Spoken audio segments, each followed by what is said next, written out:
Hey y'all, this season we're teaming up with our friends at Written Word Media. Self publishing can be a solitary gig, but book marketing doesn't have to be, even if you love it like April does. Written Word supports indie authors with email promos and ad services that actually work. Whether you're launching a new release or trying to breathe some life into a backlist title, they've got tools and real humans to help. We've met them, we really have, to help you reach the readers who are looking for books like yours. They can also help you grow your newsletter and find brand new readers. Both Jen and I have used their services and we're huge fans. So head on over to writtenwordmedia.com and let them help you shine a light on your book. Shine a light. Hey everybody, April O'Moon here with my fantastic co-host. Ooh, I thought you were going to say fantastic friend. I was so excited for alliteration. So this is Jazzy Jen LaSalle, and I'm happy to be here. Oh my gosh, I love you, you goose. Okay, I will work on the alliterations. My sincerest apologies. Do you have a wonderful weekend word for us? Oh my goodness, that was fun. That was fun. This is Tough Love Podcasting, by the way. We didn't even. Yes, welcome to the Tough Love Publishing Podcast. Today we are going to be talking about sustainable writing methods that can work well, even if all the advice says they're wrong. Yeah. But first, we're going to roll into our vibe check. So, all right.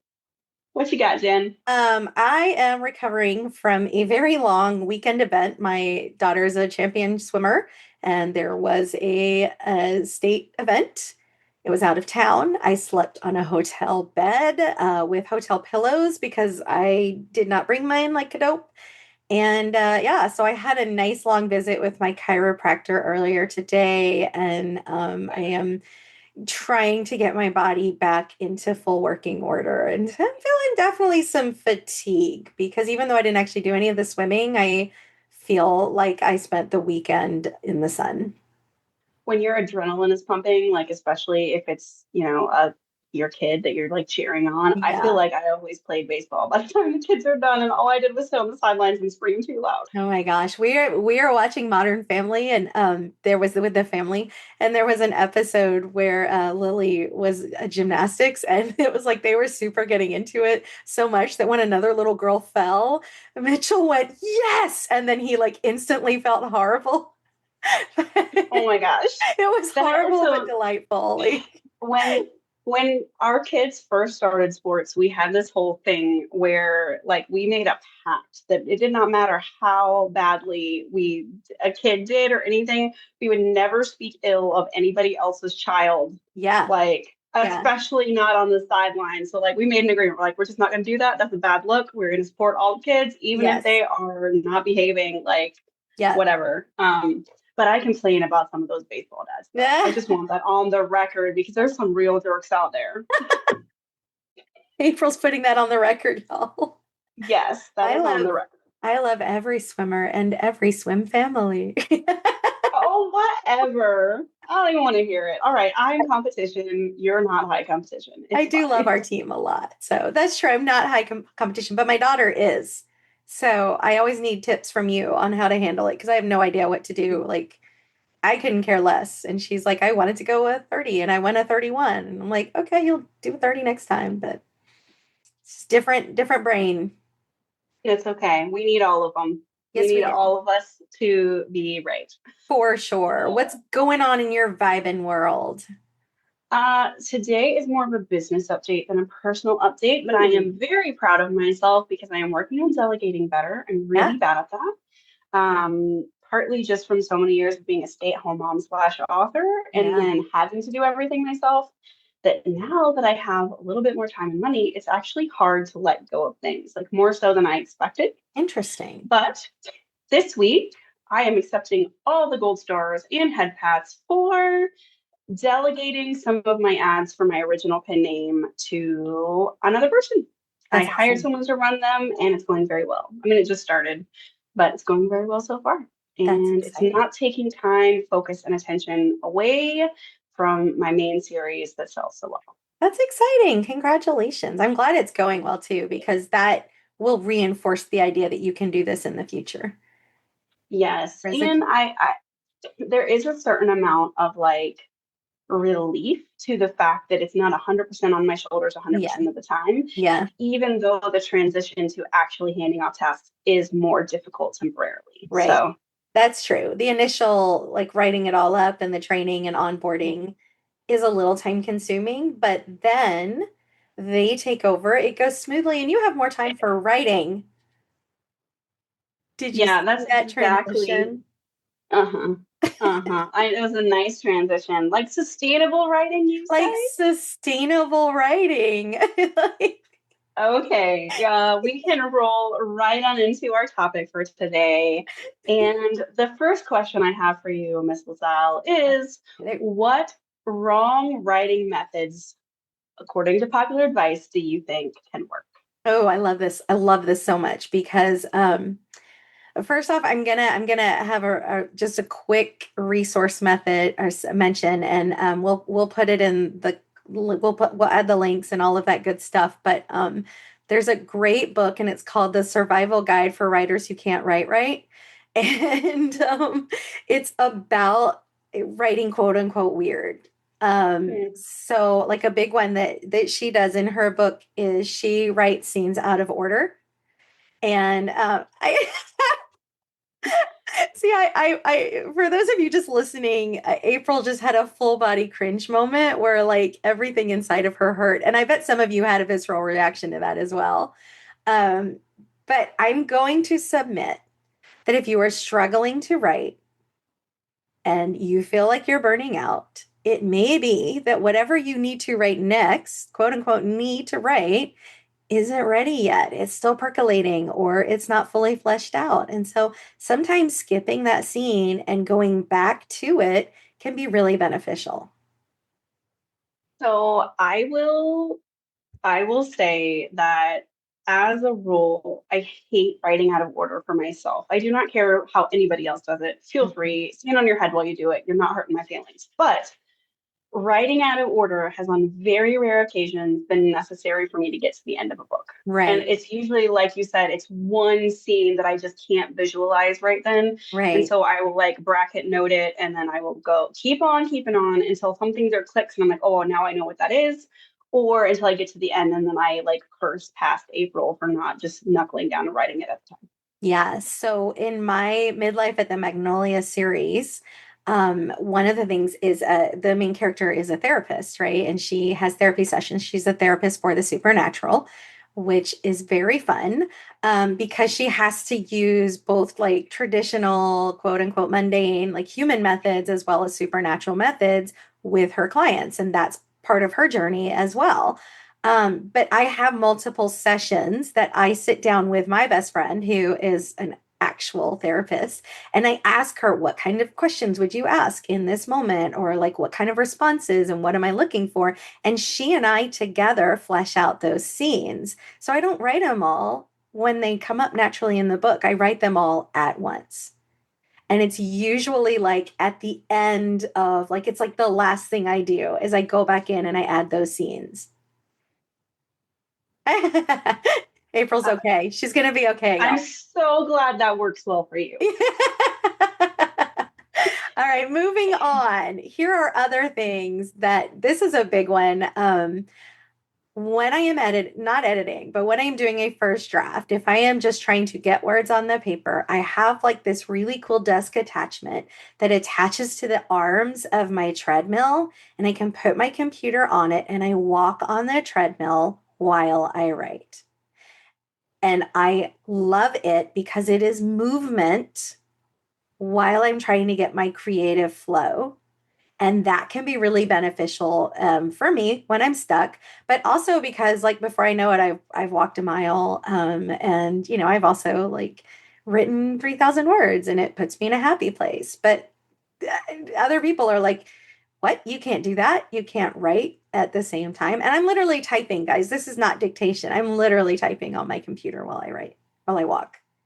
I am so impressed you can do that because something my dad used to say all the time when I was growing up is that I can't chew bubblegum and walk. And it's true because I am like the clumsiest human on the planet. Like I have a giant bruise on my arm right now. I don't even know where Oh, I got that from. I ran into yeah. a cabinet or something. So, Yeah, I get I'm those a so lot impressed that too. that works for you though. I'm jealous. Well, I would say part of that is, having a neurospicy brain, the having to move, it's like having a fidget spinner or something, a desk that Right. swivels, or I hold in my hand while we record our podcast. And if you're watching this on YouTube, you can see, and if not, I'm going to describe it, but it's literally just a spinner. It's a blue spinner that I hold in my hand and I spin it while I'm talking and while I'm thinking because that physical movement helps my brain move. So. That's really interesting. I talk with my hands too much for that. So, like, if you're listening only, I'm sorry you're missing me gesticulating wildly this entire Anyway, I'm waiting time. for the day that I accidentally like pitch this thing through like a computer screen or a window or something. But so far, so good. It Uh, probably had it coming. It's fine. it did have it coming. That's right. So dictation is one, and I don't think that people are necessarily saying this is wrong, but Mhm. dictation is another popular if you can't just sit at a desk and write. Personally, I'm not a huge fan of dictation unless I am sitting in my car and my back is to a building and I know that no one can see me or hear me. Like that is Mm. the only way that dictation works for Jen because otherwise I feel like everybody can hear it and they're hearing a weird first draft, right? Like they're not hearing Yeah. polished storytelling, they're hearing nonsense. So I am one of those people, like anyone listening to this probably cannot tell. I am an introvert, like hardcore introvert, social anxiety at author conferences. So like if you ever see me and you come up and say hi and I like panic, it's not you, it's me. I will say that. But I feel like the words are connected to my fingers, and it's probably just like long Interesting. practice. But I have tried dictation before, and I Mhm. just feel tongue-tied and embarrassed, and like nothing comes out.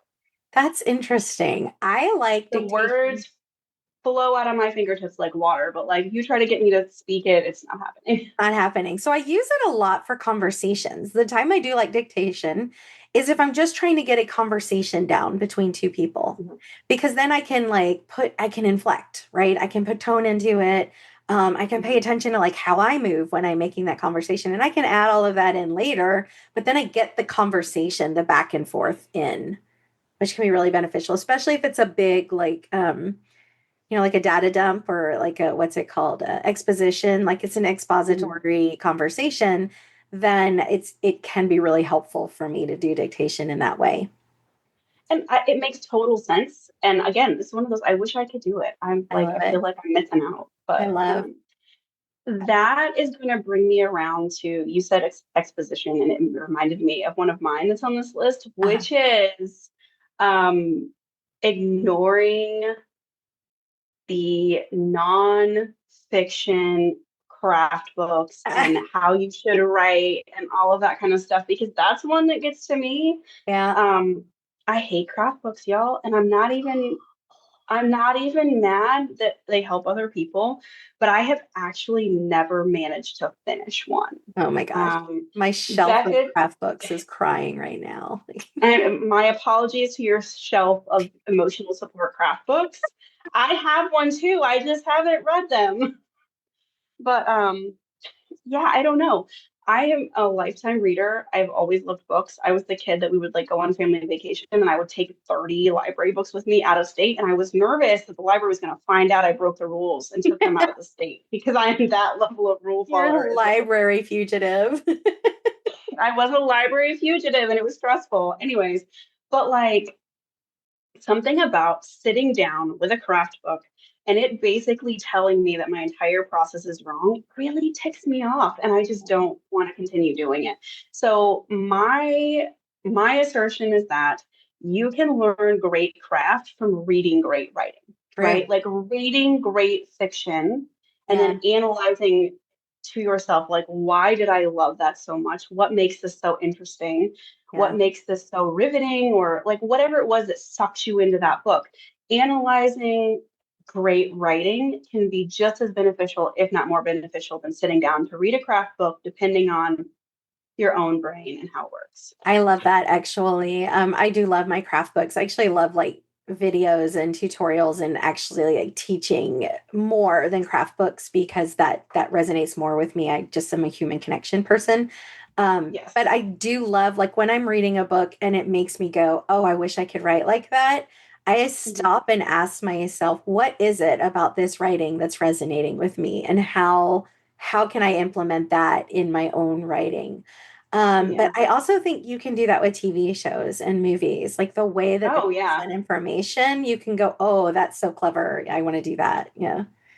So I think that storytelling is not limited to one medium, Hmm. right? So Yeah. like books are our preferred medium, but does not mean it's the only educational medium for a writer. Hmm. So you can listen to great movies, you can go watch a great series, you can For see sure. how things are broken up and how they're displayed differently and how did they bring story threads back around, to Yeah. really punch you in the gut at the end, like all that kind of stuff you can pick up on from so many different places. Yeah. And the reason we're talking about this in a sustainable rating podcast is because trying different methods is how you find a way to write consistently, Mhm. right? When I get stuck, the first thing I do is I switch up the way that I'm writing. If I have been writing at my desk for the whole time, or I've been on the treadmill for the whole time, and I reach a point where I'm stuck, then and I know that I'm not at a point because I write in cycles. I'll write to a certain point in the book and then I'll cycle back through and edit and add things in, and then I'll write to another point and cycle again. Like, I that's how I do it, as I write in cycles. But if I'm Mhm. not at that point, I just know that I'm restless or whatever. Changing up where I'm writing allows me to make sure that I do a thing. And if I, for example, have a low energy day, then maybe that is the day that I write with a blanket on the couch. Mm. Or if I'm feeling like the house is stifling me, I might go to the park and write at the park. I love that. And Yeah. I've definitely done my share of writing in bed with my back propped against a bunch of pillows. Yeah. Like, yeah, I just enjoy that. And okay, so my weird writing spot is going to be super weird because I was planning to tell you guys, like, I rented an office so that when things are crazy at home, I can, go write in quiet. But that's not actually the weird one. Okay, so the weird one is that whenever I get really, really plot stuck, I have to go to the local diner. Hmm. Something about flipping over the diner placemats where they have this like giant white paper that's uninterrupted. It just like helps me get unstuck. I don't know. I just I like it. wonder. I wonder if you took like a giant piece of white paper at home, if it would have the same effect. I bet it wouldn't. So I've tried that because I thought the same thing. I bought one of those craft rolls off of Uh-huh. Amazon where you can literally cover the entire. I covered the entire dining room table in paper and I threw all my favorite pens and markers just like out on the table. It is better, but it is Mhm. not the same as the diner. Yeah.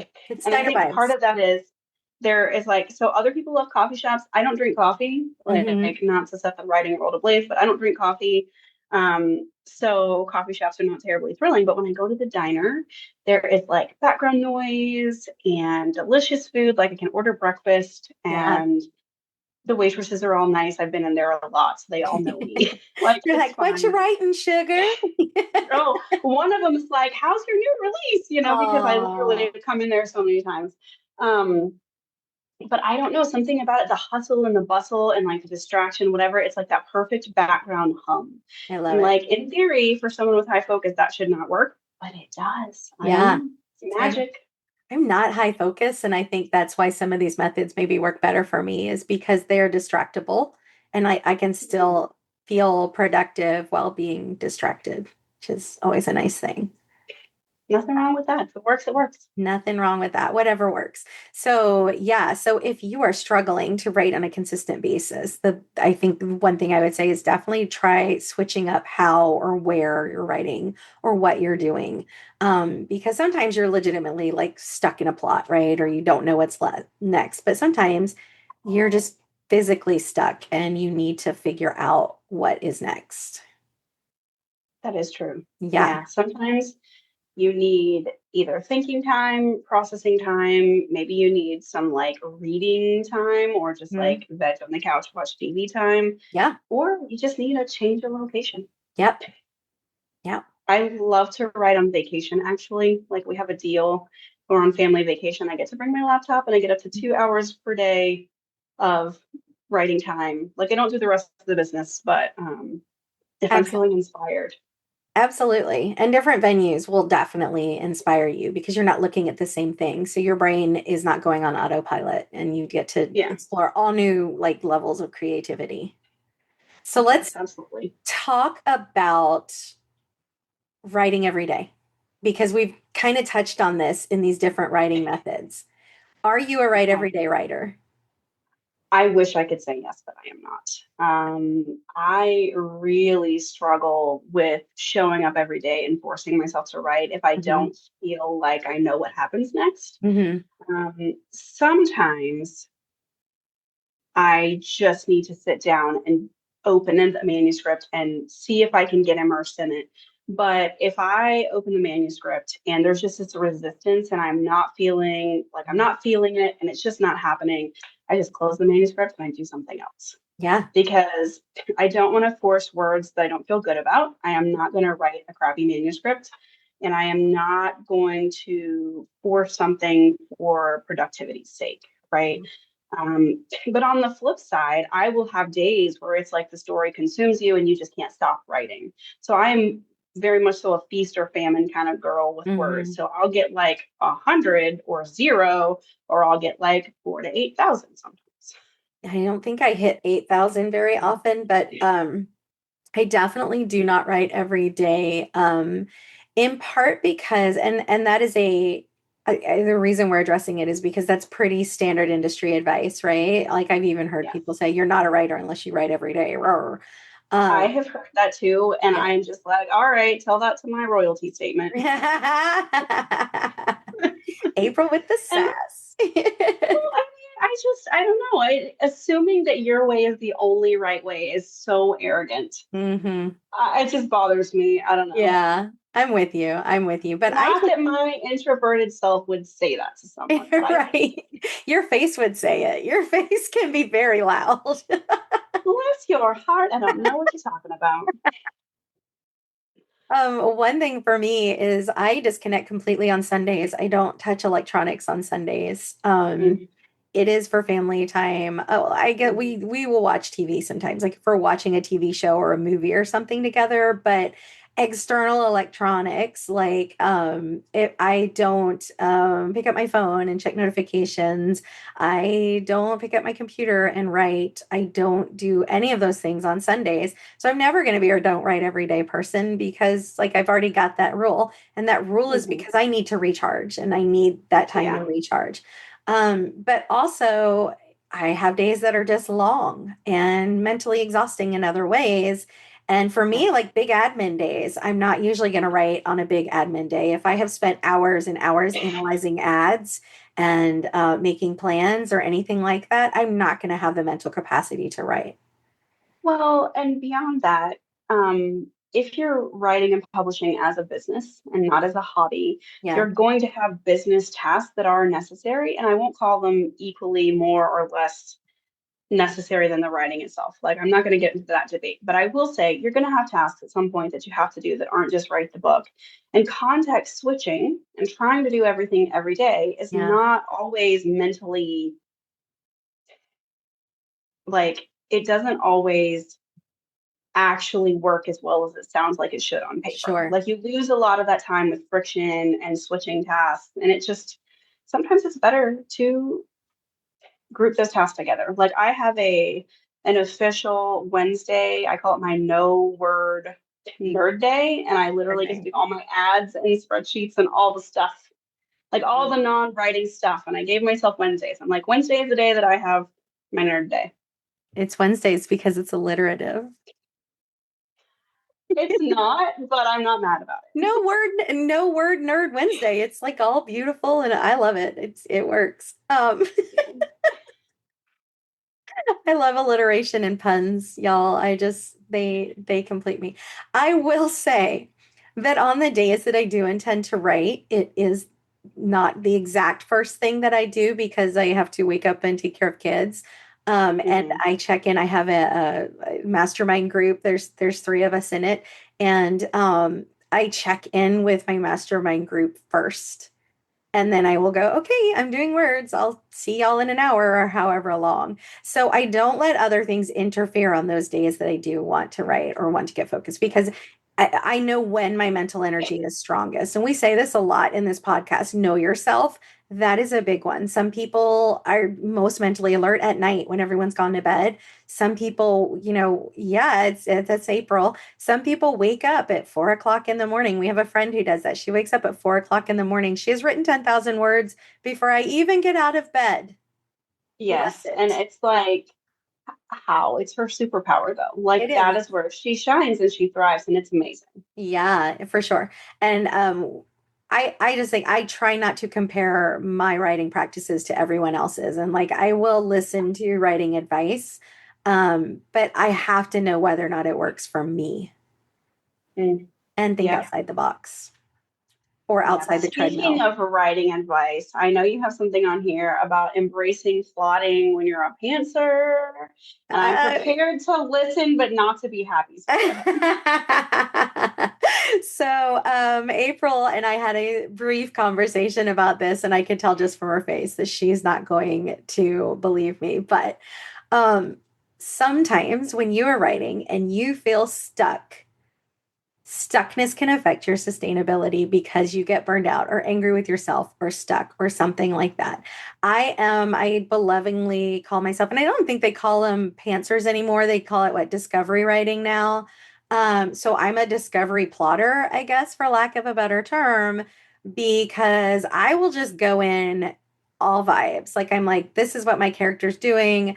These are the vibes. I'm going to roll with these vibes as long as I can. And then when I get stuck, instead of just not being productive or getting frustrated, I sit down and that's when I look at the plot. And I'm not a plotter. I'm not Mm, like figuring out every little scene and everything that's going to happen, but I need some tent poles. Like I need to be able to see where's my next big tree, right? Like when I'm in the forest, I need to know where that is. So I am just saying that even if you are not by nature a plotter or a pantser in whatever definition, sometimes to keep your momentum, it helps to look at other techniques that are not your defaults.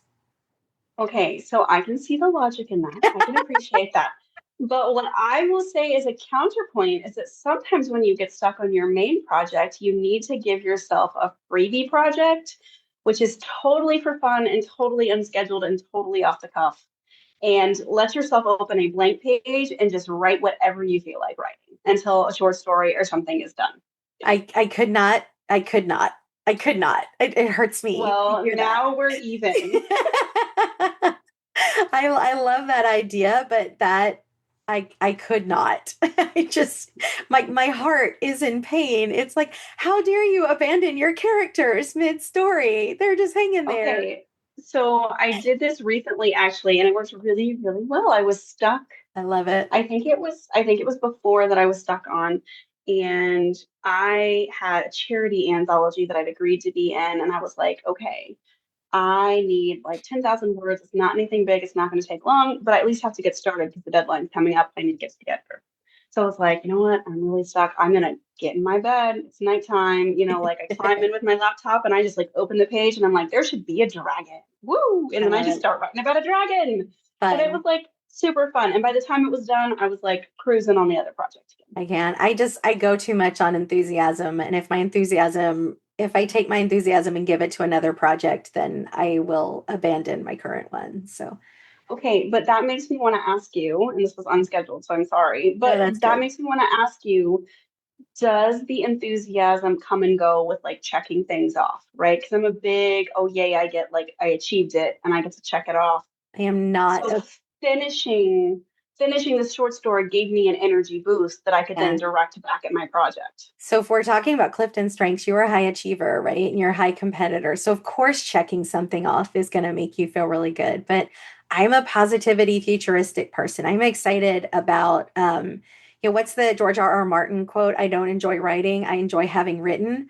Um, Oh, that's accurate. yeah. So that like mid energy boost that you might get from like switching to another project for me is going to be a guilt and shame laden that I abandoned my Aw. current project. Like it just doesn't work for me in that way because I don't really get the dopamine hit of I checked a box off. I'm a broad strokes kind of person. I'm like, I had a good day. I did my best today. I'm excited about where this book is going. And if I'm not excited about where this book is going and I'm not writing, then there's something stuck either in me or in the book. And I have to figure out what that is. And yes, sometimes it's necessarily like I might go craft, I'll make a t shirt or some mugs, or I'll go watch TV or read a book or listen to music, or I will dance. Um, but I can't abandon that project and work on another project. That is fair. And I will say the back burner method works really well for me too, which is Yeah. that like you say, okay, I don't know what the problem is right now, but I'm going to put it on the back burner and I'm going to let it simmer. And then I'm going to like get bored, get my hands busy, do whatever. And it might take an hour, it might take a week, but eventually it will like, bing, I know what it is. And then I can go dive right back in. And then it's like the words are flowing again. Yeah, and I would say the key to being a sustainable writer, like one who writes consistently, and again, not every day, but consistently, is the idea of embracing that sometimes you are productive when you think you're not being productive. And that might mean putting a Mm, project on the back burner. It might I'm mean so doing, bad at it. I kick yeah. myself the entire time. Well, and Every that's what's time, even funny. though I know it works. Every time. And I will tell you because I've been with April when she's wringing her hands because she's not writing, but I'm like, girl, just give it time because you know it's percolating, right? And I then know. eventually it'll percolate and like the faucet will turn on and the fire hose goes off and then she has spent the last 3 days writing 25,000 words. But every time we forget Mm, and we're hard on ourselves and we're like, because we tend to forget that what's happening right now is not what's going to always happen. So if you have mhm, a rough writing day, you're like, I'm never going to write again. Right? That's mhm. it. I'm sunk. That's just where our little lizard brains go, but that's not the reality of it. So, It's really not. And I even like before I launched the April pen name, I actually told my husband I was quitting. Like I was quitting writing. uh, I'm quitting being an indie. I am done, whatever. And like, God bless him, he did not let me quit. And yeah. like in a loving way, he was like, you are talented and you love this. And he goes, I will let you quit today, but you cannot stay quit. Like Oh, basically you cannot actually quit. You can quit for today. well And done, Mr. I Moon. Well I done. know. He's a gem. But he was right though. Like I took a day and the next day I got back up and I was like, all right, let's fix this problem. And I was like Yeah. super salty about it, but I got back at it. You know what? We're so lucky that we have jobs we love. Like even when they make us mad, like not everyone feels fulfilled. And like even on the days when I'm frustrated, Mhm. I can feel excited that I'm frustrated about a job that I get to do and I get to choose to do. And I can still see that there are downsides to it, but golly, it's cool that I get to be a writer. Like I love that. I love it so much.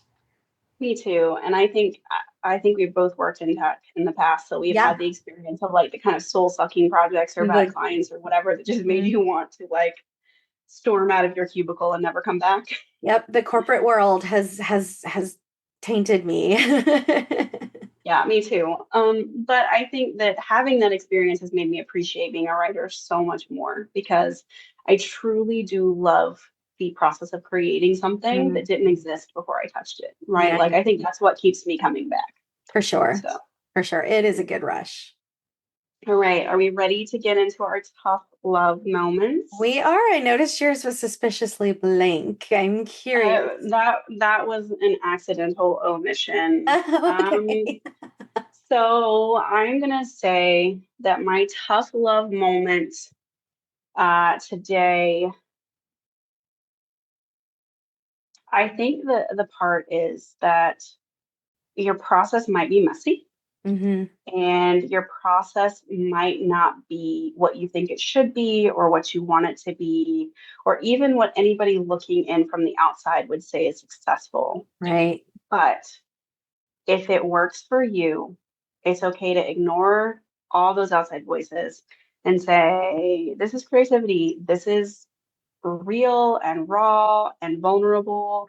And I'm going to make space for that and prioritize that even when it's ugly. Yeah. Embracing your process, even when it's ugly, is a Yes. beautiful, yeah. Okay, this is like 2 weeks running where I think you have had a more of a love than a tough moment. And Okay. mine might be a little bit more tough than love. We'll see. I remember reading about somebody's like daily schedule, and they were like, well, first I wake up with the sun and I meditate for 15 minutes, and then I write until lunch. And I was like, okay, well, that's cool. But that's not my world. And I don't think, frankly, it's most people's world. If you have the privilege of being able to devote time to writing, be it an hour or multiple hours or blocks of time, that is wonderful. Congratulations. I'm thrilled for you. And I'm thrilled for the support system that you probably have around you that is enabling that, because I think that usually that's not something we can do on our own. But if you don't have that, there is something between not writing at all and writing for hours on end. Mm. If you can grab 15 minutes in a carpool line, if you can grab 30 minutes before you go to bed, or 30 minutes before the kids wake up in the morning, right?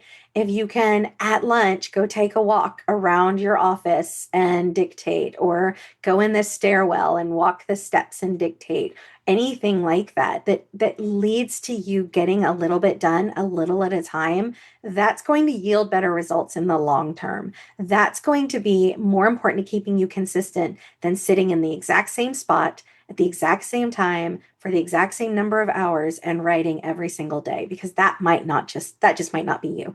If it is you and you have that, awesome. And if it's you and you need that, that's awesome too. Definitely do what you can to achieve that. But sometimes we have to accept that what we want and what we need is not available to us, and find a way to still achieve our goals. And what I have found is that the times that I don't write are the times I am frustrated when I'm not, because I'm not writing. Yep. Yep. Well, that hits the nail right on the head. All right. Well, now that Jen has punched us all in the throat for the second week in a row, I think it's time that we wrap up. No, I love it. I love a good punch. Go for it. I want to remind you guys all to like and subscribe if you're on YouTube or wherever you listen to your podcasts. Yeah. And as usual, comment and let us know what you thought. What's your writing process? Did we miss a glaring piece of advice that you hate or love? I guess Probably. if you love it. Yeah. All right. Tell us what it is. And thank you guys all for listening. Bye, Thanks, y'all. everybody. Bye. And before we go, I wanted to take a moment again to say thank you to our friends at Written Word Media for supporting season 1 and this episode. If you're an indie author looking to reach more readers without losing your mind or your writing time, check out their email promos and ad services. They make book marketing feel doable. And if you're anything like me, you might even find it fun. Head to writtenwordmedia.com and take the next step in getting your book into the right reader's hands.